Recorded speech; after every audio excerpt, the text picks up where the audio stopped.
এই তো পেঁয়াজ লঙ্কা আর ধনেপাতা দিয়ে কত সুন্দর ডিমের অমলেট দেখো। তোমাদের নিশ্চয়ই খেতে ইচ্ছে করছে। আর তার সঙ্গে কিন্তু এই শীতে আলু সেদ্ধ আর বেগুন ভাজা। হ্যালো এভরিওয়ান, তোমরা কেমন আছো? আমি তো ভালো আছি। তো শীতের সকাল কিন্তু হয় দেরিতে। ঘুম থেকে উঠেছি কিন্তু প্রায় 6টা, কিন্তু উঠে কিন্তু আর উঠতে ইচ্ছে করছিল না। পুরো ফ্রেশ হয়ে কিন্তু আবার সেই কম্বলের নিচে ঢুকে গেছিলাম। তো এখন প্রায় ঘড়িতে 9টা বেজে গেছে আর ভীষণ তাড়াহুড়ো। তোমাদের সঙ্গে খুব বেশি কথাও বলতে পারছি না, কারণ হাজবেন্ডের অফিসের টাইম হয়ে গেছে। তো আজকে খাওয়ার জন্য দেখো গরম গরম ভাত করেছি, তার সঙ্গে রয়েছে কিন্তু এই আলু সেদ্ধ আর হচ্ছে এই বেগুন ভাজা। আর ঘরে কিন্তু একটাই ডিম ছিল, যেহেতু আজকে শিলিগুড়িতে বেরিয়ে যাচ্ছি, যার কারণে কিন্তু আর ডিম নিয়ে আসলাম না। তো এই দিয়ে কিন্তু সকালে ব্রেকফাস্টটা করে নিই। তো আর কথা বলতে পারছি না, খাওয়া দাওয়া কমপ্লিট করে নিই, দেন তারপরে তোমাদের সঙ্গে আবার কথা বলবো। সকালের ব্রেকফাস্ট কমপ্লিট করে কিন্তু এই যে দেখো এবার ফ্রিজটা পরিষ্কার করতে আসলাম। আসলে রেগুলার তো সেইভাবে ফ্রিজ পরিষ্কার করা হয় না, আর এটাই একমাত্র সুযোগ। এখন কিন্তু ফ্রিজে সবজি বা মাছ কিছুই নেই, মোটামুটি কিন্তু ফ্রিজটা ফাঁকা। তো ভাবলাম একটু যাওয়ার আগে বেশ পরিষ্কার করে যাই। একটু কষ্ট হলেও কিন্তু পরিষ্কার করে গেলে কিন্তু একদম এসে ক্লিন ফ্রিজের মধ্যে সমস্ত সবজি আর মাছ কিন্তু বাজার করে রাখতে পারবো। এই যে দেখতে পাচ্ছ ডিপ ফ্রিজের অবস্থা দেখো, বরফ জমে গেছে। তো বরফগুলো পরিষ্কার করছি। তো এখনও তো দিদির ঘর মোছা হয়নি, তাই বরফগুলো একটু নিচেই ফেললাম। তো ওটা তো জল হয়ে যাবে, দিদি পরে ঘর মুছে ক্লিন করে নেবে। তো মেয়েদের কিন্তু কোথাও যেতে গেলেও কিন্তু কোনো নিস্তার নেই, সমস্ত কাজ কমপ্লিট করে তবেই যেতে হবে। এই যে দেখো প্রত্যেকটা তাকি কিন্তু ভালোভাবে পরিষ্কার করে নিচ্ছি। আবার মাঝে মাঝে কিন্তু দিদিও একটু ডাকছে, তো সেখানেও যাচ্ছি। কোনো কাজ করেই কিন্তু কোনোই শান্তি নেই। মোটামুটি কিন্তু দেখো আমার ফ্রিজটা পরিষ্কার হয়ে গেছে, দেখতে পাচ্ছ আগের থেকে অনেক ক্লিন। তো ফ্রিজটা পরিষ্কার করে তো ভাবলাম যে গাছগুলোকে সরাতে হবে, তার জন্য এসেছি। আর দেখো এই যে আমার পাশেই যে একটা আর্ট গ্যালারি রয়েছে, সেখানকার ঝাউ গাছগুলো দেখেছো কত সুন্দর লাগছে। তার উপরে ভারী মিষ্টি একটা রোদ পড়েছে, কি ভালো লাগছে বলো। আর ওই দূরে কিন্তু আমার এখান থেকে পুরো রাস্তাটাই দেখা যায়। আর ঝাউ গাছে রোদ পড়েছে, কি ভালোই লাগছে। ওই যে দেখো কত গাড়ি ঘোড়াগুলো যাতায়াত করছে। ব্যালকনিতে আসলেই কিন্তু মনটা অটোমেটিক ভালো হয়ে যায়। আর এই যে দেখো আমার কিন্তু গাঁদা গাছে কড়ি এসছে, ফুলও ফুটতে শুরু করেছে।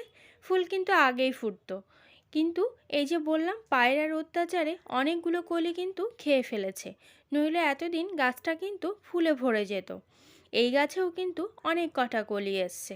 তো ভাবছি এইগুলো কিন্তু ছাদে রেখে যাব, নইলে কিন্তু জল না পেয়ে গাছগুলো মারা যাবে। ওই যে বললাম কোথাও যেতে গেলে কত কাজ দেখো, ফ্রিজ ক্লিনিং করে এখন আবার গাছগুলোর চিন্তা করতে হচ্ছে। কারণ এই গাছগুলো যদি এসে দেখি শুকিয়ে গেছে, তাহলে কিন্তু ভীষণ কষ্ট হবে। তো এই গাছটাও ভাবছি যে বাইরে রেখে যাব। আর আমার এই গাছগুলোর দিকে তাকালে মনটা কিন্তু এমনিই ভালো হয়ে যায়। তোমরা কে কে গাছপ্রেমী আমাকে লিখে জানিও। তো গাছগুলো এখন একটু অন্য জায়গায় সরিয়ে রাখি, পরে ছাদের ওপরে নিয়ে যাব সময় করে। এখন তো সময় নেই, ঘরে অনেকগুলো কাজ এখনও বাকি রয়েছে। তারপরে কিন্তু রান্না কমপ্লিট করে স্নান করে দেখো পুজোর ঘরে চলে এসেছি। তো ভাবছি গোপুসোনাকে রেখে যাব, গোপুসোনাকে আজকে ভালোভাবে পুজো টুজো কমপ্লিট করে যাই। আসলে ঠাকুরকে এভাবে রেখে যেতে মনও চায় না, কিন্তু কি আর করব, ঠাকুরকে তো সঙ্গে নিয়ে যেতে পারি না। তো তার জন্য, আর তোমরা লক্ষ্য করেছো এই যে দেখো আমার কিন্তু বাবা লোকনাথকেও আমি কিন্তু সোয়েটার চাদর পরিয়ে দিয়েছি, ভারী ঠান্ডা বলো। ওই দিন কিন্তু গোপুসোনাকে যখন সোয়েটার পরাচ্ছিলাম, তখন আমার হাজব্যান্ড বলল, তুমি গোপুসোনাকে পরালে কিন্তু বাবা লোকনাথকে পরালে না। তো তখন সেই থেকেই কিন্তু মনের মধ্যে একটা খুঁতখুঁত কাজ করছিল যে কখন পরাবো, মনের মধ্যে কিন্তু সেটাই চলছিল। অবশেষে কিন্তু পরিয়ে দিয়েছি, এখন একটু মানসিক শান্তি লাগছে। তো এই তো ঠাকুরকে পুজো দেওয়ার জন্য ঠাকুরকে কিন্তু একটু জল দিয়ে মুছিয়ে নিয়েছি। তারপরে কিন্তু দেখো ঠাকুরকে একটু চন্দন পরিয়ে দিচ্ছি। আমি আমার মতো করে পুজো দিই। অ্যাকচুয়ালি এখানে তো সেরকম পুজোর সেট আপ নেই, তো কোনো রকমে এই ঠাকুরকে একটু জল ফুল দিই। জানি না উনি তাতে সন্তুষ্ট হন কি না, কিন্তু আমি আমার মতো করে চেষ্টা করি। তোমরা হয়তো অনেক ভালোভাবে পুজো দাও, কিন্তু আমি তো সেইভাবে এখনও পারি না দিতে, মোটামুটিভাবে দিই।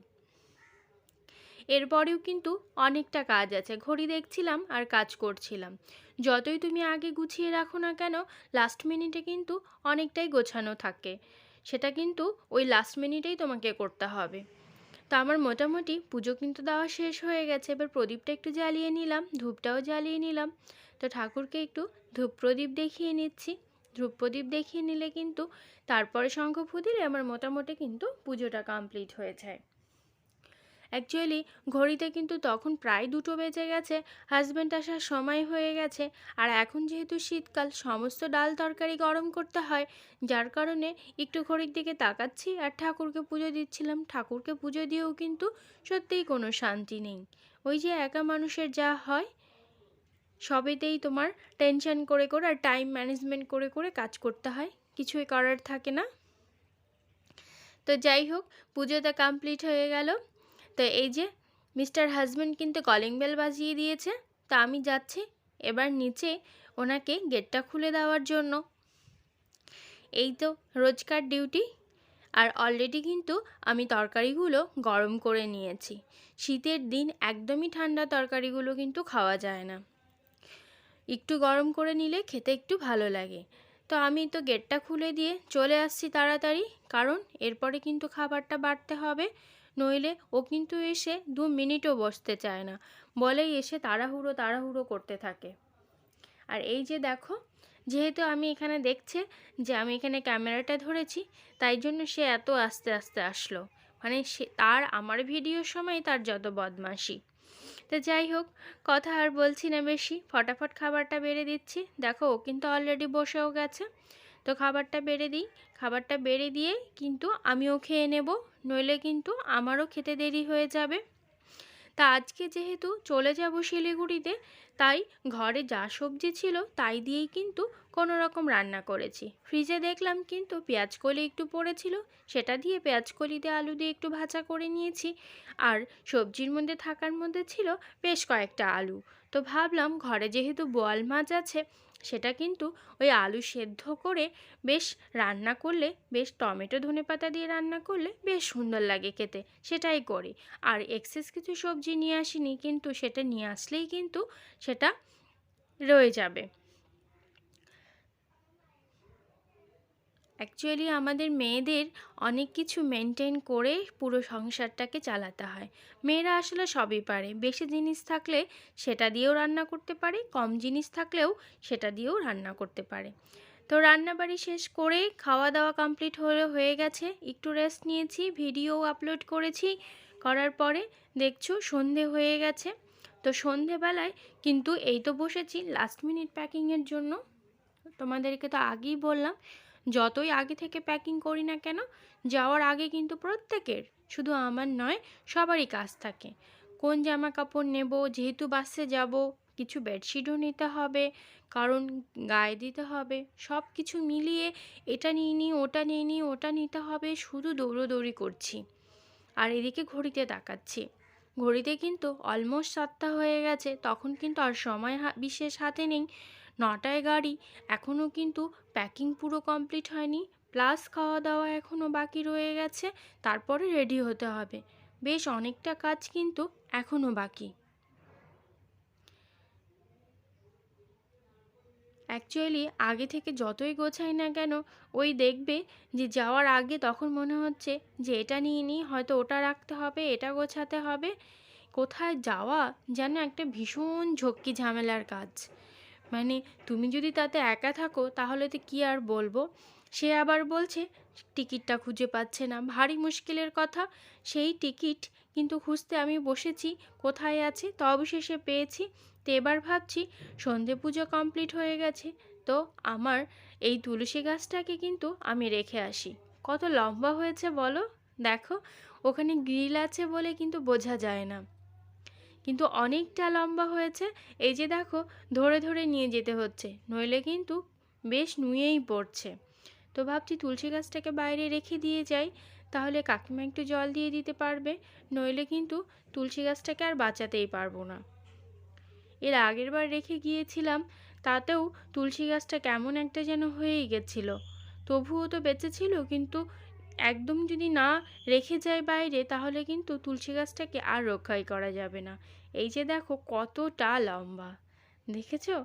ল্যান্ডিংয়ের জানালা অবধি উঠে গেছে। তো এখানেও দেখছো বেশ কিছু গাছ কিন্তু আমি অলরেডি আগেই রেখে গিয়েছিলাম, কারণ পরে কিন্তু আর সময় হবে না। গাছ যদি তুমি রাখতে চাও ঘরে, তাহলে কিন্তু এটা ভীষণ মুশকিল হয় যে কোথাও যখন তুমি বেরোবে, তখন কিন্তু গাছপালা দেখার জন্য বাড়িতে কেউ না থাকলে তখন কিন্তু গাছগুলোকে আর বাঁচানো প্রায় অসম্ভব ব্যাপার হয়ে যায়। এই যে দেখছো একটার পর একটা কিন্তু গাছ নিয়ে রাখছি। কত কাজ বলো, তখন কিন্তু অলমোস্ট 7:30 পার হয়ে গেছে। জানি না কখন কি করব, একটু তাড়াহুড়ো করছিলাম। তো এই গাছগুলো একটু ভাবছি যে ছাদের ওপরে রেখে আসি, কারণ একটু সূর্যের আলো তো ব্যালকনিতে খুব বেশি ঢোকে না। তো এই কদিন যদি একটু সূর্যের আলো পাই, তাহলে ফুলগুলো কিন্তু ভালোভাবে ফুটে যাবে। কিন্তু একটু লুকিয়ে লুকিয়ে রাখতে হচ্ছে ভেতরে। তার কারণ কি বলো তো? ওই যে বললাম, পায়রার এত বেশি অত্যাচার, আর সমস্ত শত্রুতা কিন্তু এই গাঁদা ফুলের পেছনেই। এই যে দেখো চন্দ্রমল্লিকার গাছটা রয়েছে, এখানে কিন্তু পুরো কলি এসছে। এই গাছটাতে কিন্তু কিচ্ছু করে না, কিন্তু যত ওর শত্রুতা সমস্ত এই গাঁদা ফুল আর গাঁদা ফুলের কলির সঙ্গে। তো আরেকটা ফুল গাছ ছিল গাঁদা ফুলের, সেটাকেও একটু লুকিয়ে ভেতরের দিকে রেখে দিলাম, যাতে ও সহজেই দেখতে না পায় আর ওর হাতের নাগালে না এসে পড়ে। আর এই মানি প্ল্যান্ট গাছটা ভেবেছি এখানেই রেখে দিই, এখানে সামান্য একটু রোদ আসে এই ল্যান্ডিংয়ের জানালা দিয়ে। তো এই মোটামুটি আমার গাছের কিন্তু শিফটিং হয়ে গেছে। তো এবার গিয়ে কিন্তু খাওয়া দাওয়া করতে হবে। খাওয়া দাওয়া এখনও বাকি, এবং ঘরের কিন্তু এই ভাবছি ব্ল্যাঙ্কেটটা একটু গুছিয়ে রেখে যাই, না হলে ওপর থেকে ধুলোবালি কিছু পড়তে পারে। তো এই ব্ল্যাঙ্কেট ভাঁজ করতে গিয়ে তো আমি নাজেহাল হয়ে পড়েছিলাম। তো যাই হোক, আমরা কিন্তু সব কিছু করে কিন্তু এই দেখো অলমোস্ট রেডি হয়ে গেছি। এবার কিন্তু বেরোতে হবে। ঘড়িতে একদমই সময় নেই, তখন কিন্তু 8:35 বেজে গেছে। তো আমার হাজব্যান্ড বলছে তাড়াতাড়ি চলো তাড়াতাড়ি চলো, আমরা অলরেডি লেট। তো আমি কিন্তু আবার এর মধ্যে আমি আমার চাদর নিতেও ভুলে গেছিলাম। এ করে কিন্তু আমরা যখন গাড়িতে উঠে গেছিলাম, তখন কিন্তু গাড়িতে বলতে মানে আমরা স্ট্যান্ডে যাওয়ার জন্য গাড়িতে উঠেছিলাম, তখন কিন্তু প্রায় 9টা হয়ে গেছিল, 9:45 হয়ে গেছিলো। তো যাই হোক, অবশেষে কিন্তু গাড়িতে উঠে বসেছি। দেখো গাড়িটা কিন্তু ছেড়েও দিয়েছে। তো যাচ্ছি শিলিগুড়ির জন্য। তো তোমরা ভালো থেকো, সুস্থ থেকো। আর আমার এই ব্লগটা যদি তোমাদের ভালো লেগে থাকে, তাহলে প্লিজ লাইক করো, কমেন্ট করো, শেয়ার করো, এবং অবশ্যই আমার এই চ্যানেলটিকে কিন্তু সাবস্ক্রাইব করো। তোমরা সঙ্গে না থাকলে আমার কিন্তু এগোনো ভীষণ মুশকিল, আর তোমরা আমাকে সঙ্গে এভাবে সাপোর্ট দিতে থাকলে আমারও ভীষণ ভালো লাগবে, তখন আমিও কিন্তু অনেকটাই এগোতে পারবো। তো দেখা হবে নতুন একটা ব্লগের সঙ্গে। ততক্ষণ তোমরা ভালো থেকো, সুস্থ থেকো। আর আমার এই চ্যানেলটিকে অবশ্যই অবশ্যই আবারও বলছি, তোমরা বন্ধুদের মাঝে শেয়ার করো, এবং তোমরা কিন্তু প্রত্যেকেই সাবস্ক্রাইব করো। ভাইজির অন্নপ্রাশনের জন্য এসছি, তাতে কিন্তু অনেক বেশি মজা হবে। আর সেই ব্লগগুলো কিন্তু দেখতে হলে তোমাদের পরবর্তী ভিডিওগুলোর জন্য অপেক্ষা করতে হবে। এখন আপাতত বাই।